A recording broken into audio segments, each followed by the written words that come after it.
अस्सलाम वालेकुम।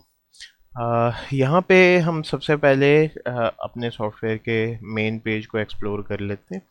आपका होम पेज है, इस पे क्लिक करेंगे तो आपको ऊपर नेविगेशन बार और नीचे सेम चीज़ें ही दिखेंगी। कस्टमर्स हैं, अगर इस पे क्लिक करते हैं तो हमारे कस्टमर ऐड हो सकते हैं। आइटम्स, आइटम किट्स, सप्लायर्स वगैरह वगैरह, आहिस्ता आहिस्ता हम लोग इनको एक्सप्लोर कर लेते हैं।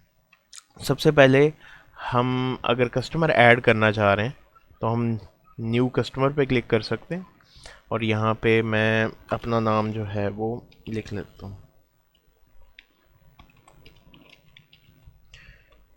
कॉन्टैक्ट नंबर है, जेंडर है, ये सारी चीज़ें ऑप्शनल हैं। जो रेड चीज़ें हैं वो सिर्फ मैंडेटरी हैं। इससे हटके अगर आपकी किसी कस्टमर से कमिटमेंट हो जाती है कि अगर आप उनको बिल्स जनरेट करवाया करेंगे तो फिक्स डिस्काउंट या परसेंटेज डिस्काउंट जो है वो आप यहाँ पर डिफाइन कर सकते हैं। इसका ये मतलब है कि आपकी और मेरी कमिटमेंट हो जाती है कि हम लोग 2% पे काम करेंगे, तो जब भी मैं बिल बनवाऊँ आपसे तो 2% आप मुझे डिस्काउंट किया करेंगे। तो यहाँ पे मैं परसेंटेज डिस्काउंट में 2 लिख दूंगा, तो जैसे ही बिल में मेरा नाम ऐड होगा ऑटोमेटिकली सिस्टम 2% डिस्काउंट दे देगा। अगर फिक्स डिस्काउंट की बात करें रुपीज़ में, तो हम लोग ये कह सकते हैं कि 20 रुपीज़ हर बिल में अगर आप डिस्काउंट मुझे देते हैं तो यहाँ पे फिक्स डिस्काउंट 20 रुपीज़ हर बिल में हो जाया करेगा। अगर कुछ भी नहीं देना चाह रहे तो उसको सिंपली ब्लैंक छोड़ देंगे आप। अकाउंट नंबर हैं, टैक्स आईडीज़ हैं वगैरह वगैरह। तो मेन जो है वो हमारे ये required fields first name and last name ही है। अगर फ़ोन नंबर आ जाता है, फ़ोन नंबर से भी आप कस्टमर को सर्च कर सकते हैं और सबमिट कर देता हूँ। तो ये मेरा जो है वो एक कस्टमर ऐड हो गया। नेक्स्ट मैं आइटम्स पे जाता हूँ। आइटम पे एक टेस्ट आइटम ऑलरेडी बना हुआ है, मैं न्यू आइटम पे चला जाता हूँ। यहाँ पे न्यू आइटम, अगर कोई बार कोड है आप बार कोड यहाँ पे उसका लिख देंगे। स्कैनर अगर आपके पास है तो स्कैनर से इसको स्कैन भी किया जा सकता है। आइटम नेम मैं लिखता हूँ AA। कैटेगरी पेपर, AA लेट से 80 ग्राम, ठीक है। अच्छा, हाँ, कैटेगरी ये मैंडेटरी है, रेड हुई हुई है। इसके बाद स्टॉक टाइप, कुछ आइटम्स ऐसे होंगे आपके पास जिसका आप स्टॉक मैनेज करना चाह रहे हैं और कुछ आइटम्स ऐसे होंगे जिसका आप स्टॉक मैनेज नहीं करते। फॉर एग्जांपल आपकी सर्विसेज हैं, फ़ोटोकॉपीज़, प्रिंटिंग या सीवी जनरेट करते हैं, कुछ इस तरह की चीज़ जो कि आप सर्विसेज खुद से दे रहे हैं, वो नॉन स्टॉक्ड आइटम्स होंगी, तो उनका स्टॉक मेंटेन नहीं होगा, उनकी क्वांटिटीज़ मैनेज नहीं हुआ करेंगी। हम स्टॉक्ड आइटम ही रखते हैं AA 80 ग्राम रेम को। और यहाँ पे मैं आइटम टाइप आपको डिफ़ाइन कर देता हूँ। आइटम टाइप स्टैंडर्ड ही यूजुअली रखी जाती है, लेकिन किट में ये होता है कि आप दो या दो से ज़्यादा आइटम्स को ग्रुप कर सकते हैं, एक किट की फॉर्म में डाल सकते हैं। फॉर एग्जांपल जनरल स्टोर्स की फॉर्म में हम कहते हैं कि चाट मसाले के साथ एक केचप का जो साशे है वो ऐड हो जाएगा, तो वो केचप एक सेपरेट आइटम है और चाट मसाला एक सेपरेट आइटम है। आप इन दोनों को मर्ज करेंगे तो एक किट की फॉर्म में आपको मिल सकती है। ऐसे ही आप उसकी परचेज़ प्राइस लिख देंगे। लेट से आपकी परचेज़ प्राइस रिम की 800 रुपीज़ है और रिटेल प्राइस 1000 है। अच्छा, टैक्सेस भी आप ऐड कर सकते हैं अगर करना चाहें, GST 18%, VAT 4.5%, व्हाट्सएवर। तो यहाँ पे आप टैक्स का नेम लिख देंगे और टैक्स की वैल्यू लिख देंगे। बहरहाल करंट ओपनिंग स्टॉक आपके पास कितना है, हम सपोज कर लेते हैं कि हमारे पास अभी 10 रिम्स इन स्टॉक पड़े हुए हैं। रिसीविंग क्वांटिटी, इसको यूनिट रखना ही बेहतर है, सिंगल रखना बेहतर है। अगर आप होलसेल में काम करते हैं तो ये आपको रिसीविंग में यानी कि परचेजिंग में हेल्प करेगा। फॉर एग्जांपल पैकिंग में 10 आइटम आते हैं, 12 आते हैं या 36 की पैकिंग होती है, तो उससे सिस्टम ऑटोमेटिकली इस वैल्यू से मल्टीप्लाई कर दिया करेगा रिसीविंग में। ऐसे ही रीऑर्डर लेवल है, हर आइटम का एक अपना लेवल सेट होना चाहिए। तो हम ये कहते हैं कि हमारे पास ये 5 आइटम्स रह जाएं तो हमें एक अलर्ट जो है वो जनरेट होना चाहिए। डिस्क्रिप्शन है, पिक्चर है, ऑल्टरनेटिव डिस्क्रिप्शन है, ये सारी चीज़ें छोड़ देते हैं। मैं इसको सबमिट कर देता हूँ तो मेरा एक आइटम ऐड हो गया। सिमिलरली मैं मल्टीपल आइटम्स ऐड कर सकता हूँ इसी तरह। मैं जल्दी से कर लेता हूँ, फॉर एग्ज़ाम्पल पाक पेपर 70 ग्राम, ठीक है। पेपर ये 900 का है, 1050 का सेल करते हैं। स्टॉक इन हैंड करेंटली हमारे पास 0 आइटम्स हैं और ये 2 हों तो मुझे अलर्ट जनरेट होना चाहिए। मैं न्यू पे क्लिक कर देता हूँ, मेरा फॉर्म ओपन रहेगा, पीछे आइटम ऐड होते रहेंगे। इसके अलावा मैं कहता हूँ जी सीवी मेकिंग, अगर आप कंपोजिंग कर रहे हैं तो ठीक है। ये नॉन स्टॉक्ड आइटम है, स्टैंडर्ड होगा और कॉस्ट इसकी ज़ीरो होती है और हम लोग पर सीवी 100 रुपीज़ चार्ज करते हैं, ठीक है। और इसको मैं सबमिट कर देता हूँ तो ऐसे मेरे आइटम्स ऐड होते जाएंगे। अब नेक्स्ट जो सीन है वो ये है कि हम अगर इन आइटम्स को एडिट करना चाह रहे हैं, गलती से स्पेलिंग मिस्टेक वगैरह कुछ हो गई है, तो हम इस बटन पे क्लिक कर सकते हैं। हर आइटम के आगे है, अपडेट करेंगे तो आप सेम फॉर्म ओपन हो जाएगा जिसमें आप अपनी वैल्यूज़ को चेंज कर सकते हैं, क्वांटिटीज़ को चेंज कर सकते हैं। हमारे पास 9 इन स्टॉक नहीं है, हमारे पास 12 है या 9 है, तो हम इसको सबमिट कर देते हैं तो मेरी जो क्वांटिटी है वो अपडेट हो जाएगी। अगर मैं इस पर क्लिक करता हूँ तो हर आइटम के आगे ये वाला जो बॉक्स है इन्वेंट्री काउंट डिटेल, इसमें हमारे आइटम का फ़्लो पता चलता है। अब देखें किस यूज़र ने किस टाइम पे क्या क्वांटिटी मैनेज की, ठीक है। मैनुअल एडिट क्वांटिटी 0, 15:32 पे ऑनर ने 10 आइटम ऐड किए, ठीक है। और उसके बाद POS 1 में एक आइटम ये वाला सेल हुआ इस टाइम पे, और इस टाइम पे अभी अभी जो है वो मैंने 9 से 12 जैसे ही ऐड किया तो ये मैंने 3 आइटम्स जो है वो ऐड कर दिए हैं यहाँ पर। तो ये हमारा करंट स्टॉक 12 का हो गया। ऐसे ही अगर मैं ऐड और सब्ट्रैक्ट करना चाह रहा हूँ विद कमेंट्स तो मैं ऐड इन्वेंट्री कर सकता हूँ। 2 और आइटम ऐड कर लेते हैं, मैनुअली एडिंग बाय वासिफ। तो मैं यहाँ पे कमेंट लिख देता हूँ और सबमिट करूँगा तो मेरे कमेंट्स में ये देखें यहाँ पे खुद ही जो है वो जो मेरे कमेंट्स होंगे, जो भी रिमार्क्स होंगे वो होंगे। तो ये हमारे आइटम की क्वांटिटीज़ यहाँ पर इस तरह मैनेज हो जाएंगी।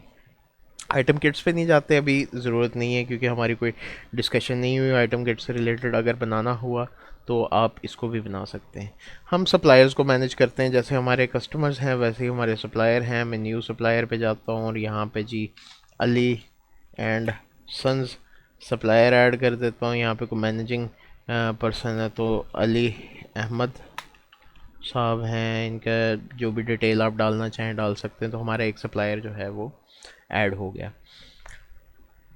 नेक्स्ट हम जाते हैं परचेजेस पे। परचेजेस से पहले रिसीविंग मोड हम लोग देख लेते हैं कि रिसीव आप कर रहे हैं या परचेज रिटर्न कर रहे हैं। तो हम लोग अभी रिसीव कर रहे हैं। यहाँ पे आइटम को आप 3 तरीक़ों से सर्च कर सकते हैं। आइटम को बाय बार कोड सर्च कर सकते हैं, यहाँ पे आप अपनी मर्ज़ी का कोई भी निक नेम भी रख सकते हैं। ये बार कोड में अगर आप एडिट करना चाहें यहाँ पे कोई निक नेम भी लिखा जा सकता है, सिस्टम इसको ऑटोमेटिकली पिक कर लेगा। आईडीज़ को आप मैनेज कर सकते हैं और नेम से आप आइटम को सर्च कर सकते हैं। फॉर एग्ज़ाम्पल हमारे AA 80 ग्राम रिम की ID 3 है, 3 को भी यूज़ करके दिखाऊंगा और बाय नेम भी इसको सर्च करके दिखाऊंगा। रिसीविंग परचेजिंग में जाते हैं, मैं 3 लिखता हूँ और एंटर करता हूँ तो मेरा ये आइटम आ गया। 4 लिखूँगा, एंटर करूँगा, ये आइटम आ गया। 3 को मैं दोबारा लिखूँगा तो इसकी क्वांटिटी इंक्रीज़ हो जाएगी, ठीक है। 3 वाले आइटम की क्वांटिटी इंक्रीज़ हो गई। अगर गलती से आइटम ऐड करती है तो यहाँ से डिलीट हो जाएगा। और अगर मैं बाय नेम सर्च करना चाहूँ तो देखें ये DOB लिखा मैंने, ये डबल आ गया, AA का पेपर आ गया। PAK लिखूँगा तो पाक पेपर आ जाएगा। अच्छा, अब यहाँ पे हम क्वांटिटीज़ को ऐड कर लेते हैं। देखें हमारे पास 10 इन स्टॉक है, ये 0 इन स्टॉक है आइटम।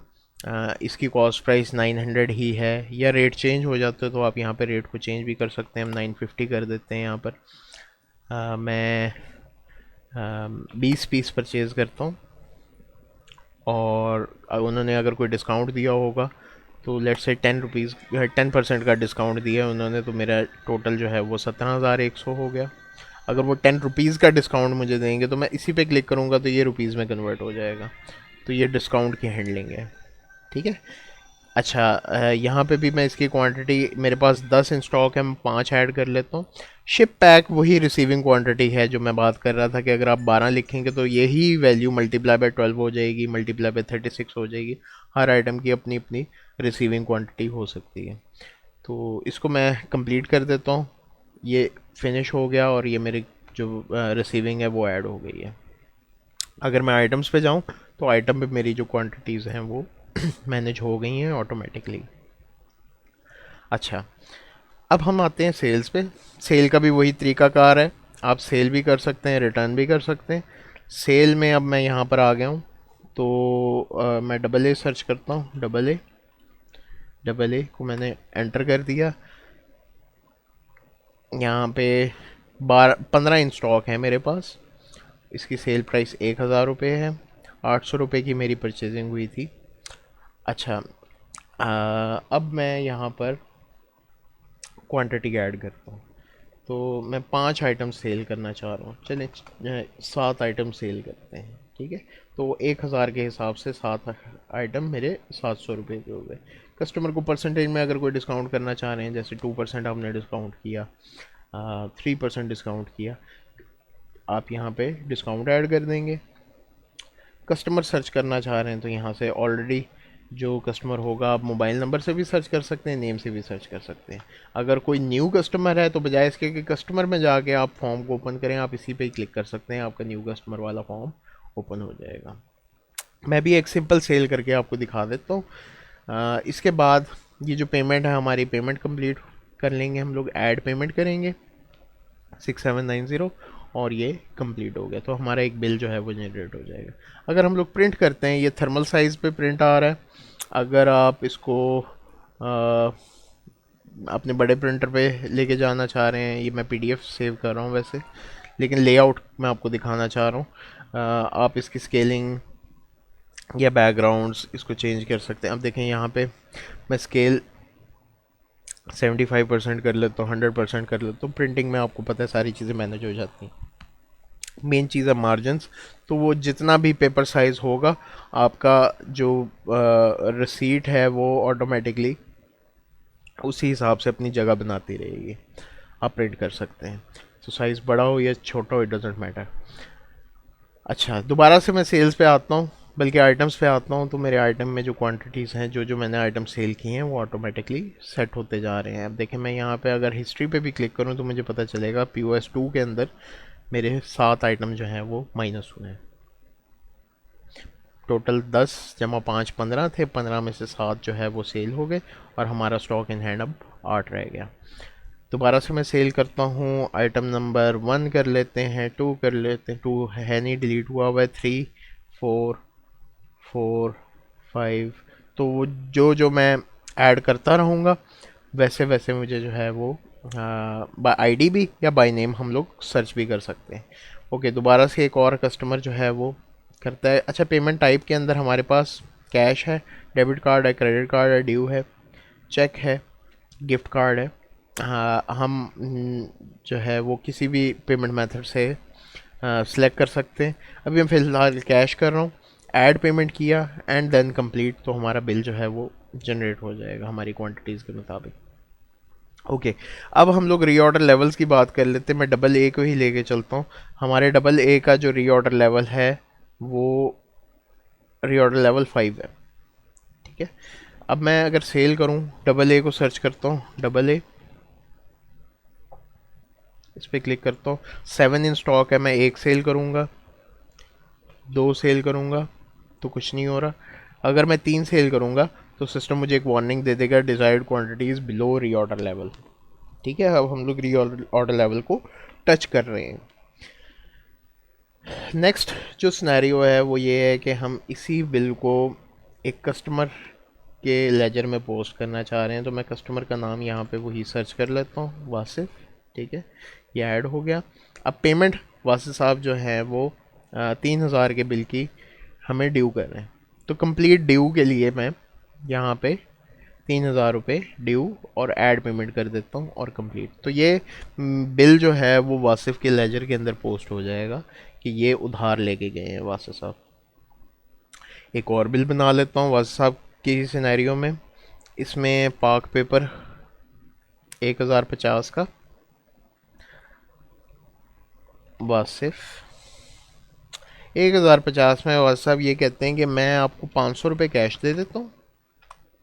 ठीक है, ऐड पेमेंट, और बाकी जो 550 है वो मेरे लेजर में आप डाल दें, ड्यू कर लेते हैं। तो जब तक आपके जो अमाउंट्स हैं वो किसी पेमेंट मेथड में ऐड नहीं होंगे, तब तक कंप्लीट का बटन शो नहीं होगा। सिमिलरली अगर कोई ड्यू वाली पेमेंट मेथड है और उसके अगेंस्ट कोई कस्टमर आपको नहीं शो होता, तो तब भी हमारा जो बिल है वो कंप्लीट नहीं होगा। ओके, मैं यहाँ पे कंप्लीट कर देता हूँ। तो वासिफ नज़ीर के नाम पे ये बिल बन गया, इसमें कैश भी शो हो रहा है, ड्यू भी शो हो रहा है। ये तो हो गया हमारा सेल से रिलेटेड। अब अगर मैं दोबारा कस्टमर पे जाता हूँ तो वासिफ साहब का जो बैलेंस है वो 3,550 रुपये ड्यू का आ रहा है। ठीक है, अगर मैं यहाँ पर इनसे पेमेंट रिसीव करना चाह रहा हूँ तो ये कर सकता हूँ। अगर मैं इनकी हिस्ट्री को जो तफसील है वो देखना है, ये इंग्लिश और उर्दू दोनों के अंदर है, जो आप प्रेफर्ड लैंग्वेज कहते हैं उसके अंदर हम लोग सेट कर लेंगे। तो ये इनकी जो है वो सेल पेमेंट हिस्ट्री आ रही है कि 1,050, ये 3,000, ये बिल्स बनते जा रहे हैं। 500 रुपये जो है वो इन्होंने जमा करवा दिए कैश की फॉर्म में। तो अगर उर्दू आप प्रेफर करते हैं उर्दू में हो जाएगा, क्योंकि ज़्यादातर हमारे दुकानदार जो है वो उर्दू में लेजर्स को प्रेफर कर रहे होते हैं। अगर इंग्लिश में भी चाहिए तो हम लोग हेडर्स चेंज कर देंगे, दैट्स इट। अच्छा, अब एग्ज़ाम्पल है कि 3,550 जो बैलेंस है वासिफ का, अब ये ऐड पेमेंट करवाते हैं। पेमेंट ऐड की 3,550 में से लेट से 2,000 रुपये जो है वो वासिफ साहब जमा करवा देते हैं। तो मैंने यहाँ पे जमा कर दिया, ऐड कर दिया, और इसको मैं कर देता हूँ सबमिट। तो पेमेंट हमारी सबमिट हो गई। पेमेंट सबमिशन की भी स्लिप बन जाएगी, आप जो है वो इसको यूज़ कर सकते हैं। मैं दोबारा से लेजर्स में जाता हूँ तो मेरे पास अब देखें 2,000 रुपये इन्होंने जमा करवाए थे, तो अब 1,550 मेरा बिल हो गया। ऐसे ही मैं दोबारा से पेमेंट रिसीव कर लेता हूँ कि 550 रुपये मैं रिसीव करता हूँ, तो पीछे बैलेंस 1,000 रुपये रह जाएगा। ये हो गया। मेन ऐप पे जाता हूँ, अगर मैं दोबारा से अब सेल्स करना चाह रहा हूँ, वासिफ साहब दोबारा से कुछ और सामान ले लेते हैं, तो वो लेजर में ऐड होता जाएगा।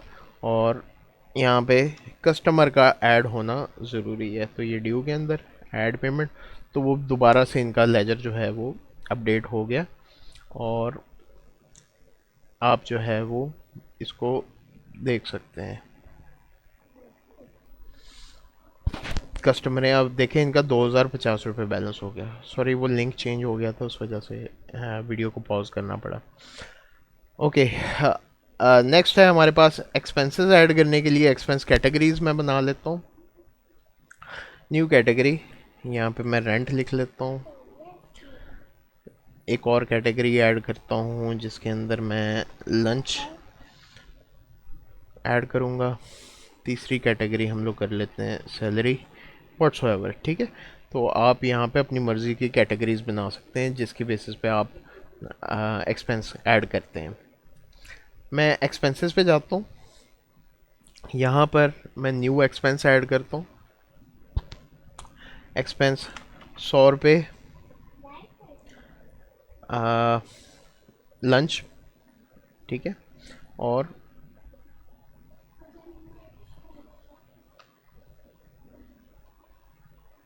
फाइन, ये कोई एरर आ रहा है एक्सपेंस के अंदर, ये हम आपको क्लियर कर देंगे, मुझे थोड़ा सा टाइम दीजिएगा। एक्सपेंसेस सेम ऐसे ही ऐड हो जाते हैं। अच्छा, नेक्स्ट जो हमारा सीन है वो ये है कि रिटर्न्स ऐड करनी है। अब सेल्स में जाते हैं। अगर हम लोग डेली सेल्स ओपन करें तो ये हमारे बिल्स जनरेट हुए हैं, जिसमें से 3 बिल वासे साहब के हैं और 2 बिल वॉक इन कस्टमर के हैं। किसी के भी रीप्रिंट करना चाह रहे हैं तो आप यहाँ से क्लिक कर सकते हैं। दोबारा से अगर आप इसमें कोई रह गई हो इन्फॉर्मेशन, उसको आप अपडेट करना चाह रहे हैं, बिल री एडिट नहीं हो सकेगा, एक दफ़ा फाइनलाइज हो जाए उसकी रिटर्न डल सकेगी। ये आ जाएगा, बिल को आप डिलीट कर सकते हैं, और कस्टमर डालना भूल गए हैं तो उसको आप ऐड कर सकते हैं, वगैरह वगैरह। अच्छा, ये तो हो गया हमारा आज की डेट का। बाय डिफ़ॉल्ट सिस्टम आपका करंट डेट पे चल रहा होगा।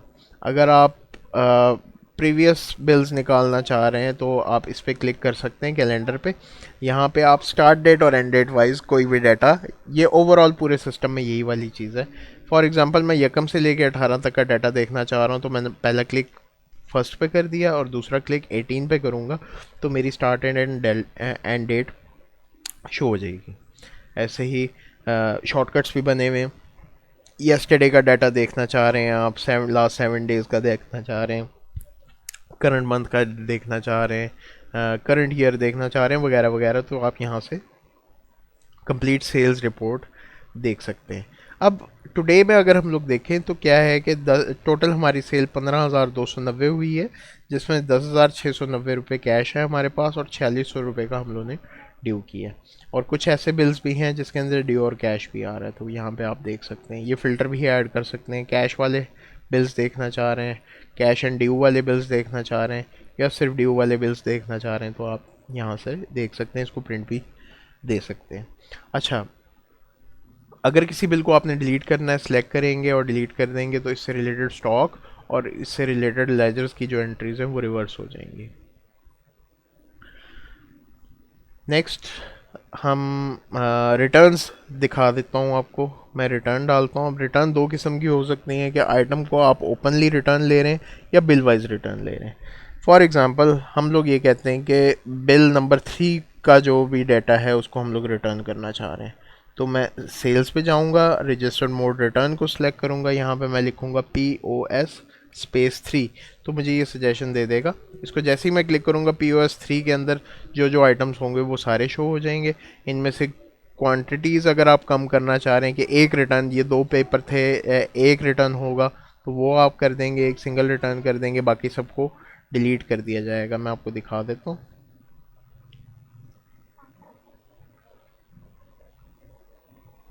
ये -1 में मैं डाल देता हूँ, तो टोटल पेमेंट जो है वो 2100 की हुई थी, और 1050 जो है वो आपने रिटर्न करवाने हैं और आप जो है वो बिल को कंप्लीट कर देंगे। इन्होंने कैश 2100 रुपये दिया था, ठीक है, तो अब 1000 रुपये जो है वो ऐड पेमेंट करवा देंगे और कंप्लीट कर देंगे, तो 1050 रुपये की रिटर्न होगी और ये पाक पेपर हमारे पास दोबारा से स्टॉक के अंदर आ गया। सेम यही सिनेरियो कस्टमर वाले या ड्यू वाले बिल्स के साथ होगा। अगर आप ओपनली किसी स्टॉक को रिटर्न लेना चाह रहे हैं तो बाय नेम आप सर्च कर लें, उसका बिल आ जाएगा। ये माइनस में क्वांटिटी शो हो रही है, तो 1000 रुपये आप कस्टमर को रिटर्न कर देंगे। जैसे ही ऐड पेमेंट करेंगे, कंप्लीट करेंगे, तो आपके रिटर्न्स के साथ आपका कैश रजिस्टर अपडेट हो जाएगा, जिसके अंदर आप देखें पहले 15,240 हमारी सेल थी, 260 थी गालबन।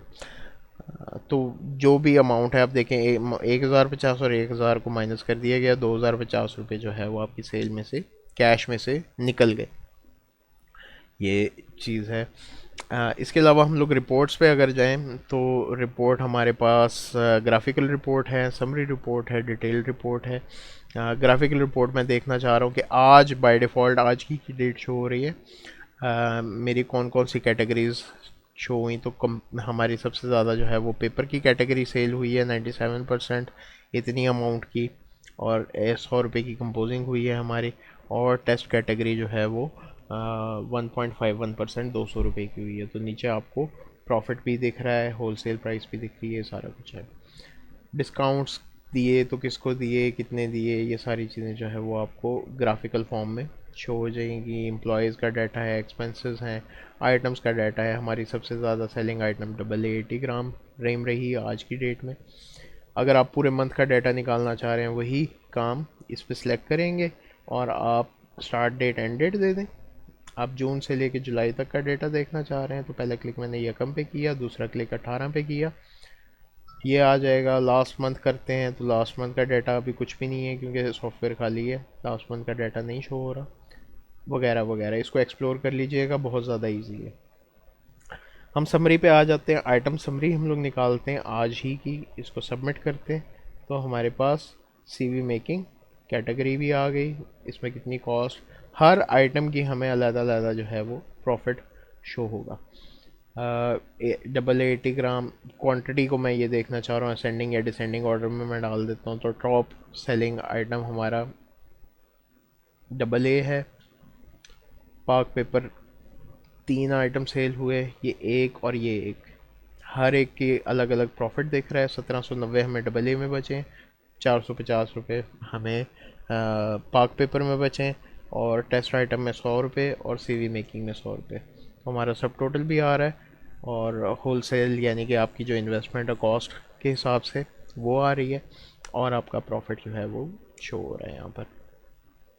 ऐसे ही कैटेगरीज़ का भी है।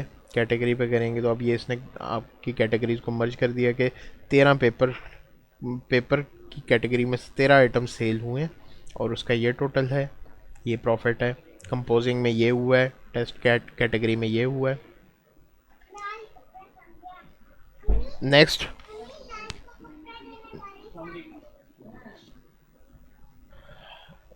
हम ट्रांजैक्शंस को देख सकते हैं कि हमने कौन कौन सी ट्रांजैक्शंस की हैं, उनकी समरी आ गई। 15 क्वांटिटीज़ थी हमारी इन आउट में, यानी कि 15 हमारी सेल्स या रिटर्न्स जो हैं वो ऐड हुई हैं। टोटल प्रॉफिट हमें 2440 रुपये का हुआ है। ट्रांजैक्शन की डिटेल्स देखना चाह रहे हैं तो हम लोग ये डिटेल रिपोर्ट निकाल सकते हैं। तो हमारे सारे बिल्स आ गए। POS सेल के हैं, RET जो है वो रिटर्न को रिप्रेजेंट करता है। तो इसमें अगर मैं प्लस पे क्लिक करूँगा तो मुझे इसके अगेंस्ट जो भी डाटा है वो दिख जाएगा। ठीक है, टोटल प्रॉफिट हमें दिख रहा है। तो हर पेज पे हमें फुटर पे प्रॉफिट वगैरह दिखता रहेगा।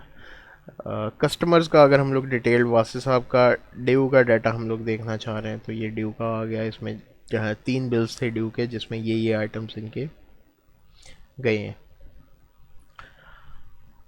ओके, नीचे है जी लो इन्वेंट्री। लो इन्वेंट्री मींस कि वो आइटम जो आपके रीऑर्डर लेवल को टच कर चुके हैं। इस पर अगर आप क्लिक करेंगे तो डबल ए 80 ग्राम हमारे लो इन्वेंट्री पे आ रहा है कि 5 इसका रीऑर्डर लेवल है और 5 ही क्वांटिटी अभी हमारे पास पड़ी हुई है। बिल्कुल रीच कर चुका है हमारे रीऑर्डर लेवल को। ऐसे ही इन्वेंट्री समरी में आपको सबमिट करेंगे तो आपको ये पता चलेगा कि आपकी ओवरऑल जो शॉप है उस पर कितनी क्वांटिटीज़ हैं, किस आइटम की, किस कैटेगरी की, और इसका रीऑर्डर लेवल कितना होना चाहिए, रिटेल प्राइस कितनी है, होलसेल यानी कि आपकी कॉस्ट प्राइस कितनी है, और आपकी टोटल इन्वेंट्री की वैल्यू कितनी है।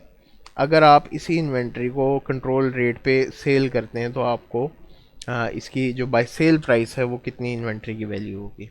तो ये हमारी जो है वो इन्वेस्टमेंट हो गई। और ये अगर हम लोग रिटेल वैल्यू देखें अपनी इन्वेंट्री की वो ये आ जाएगी। ये सारी चीज़ें हैं जी सिस्टम के अंदर। इसके अलावा अगर कोई इश्यूज़ वगैरह हों तो वो आप डिस्कस कर सकते हैं। हम इसी वीडियो को यहाँ पे ख़त्म करते हैं। अगर किसी चीज़ की ना समझ आए आप स्क्रीनशॉट्स या इवन कॉल पे भी आ सकते हैं ताकि हम आपको प्रॉपर गाइड कर सकें। Thank you so much.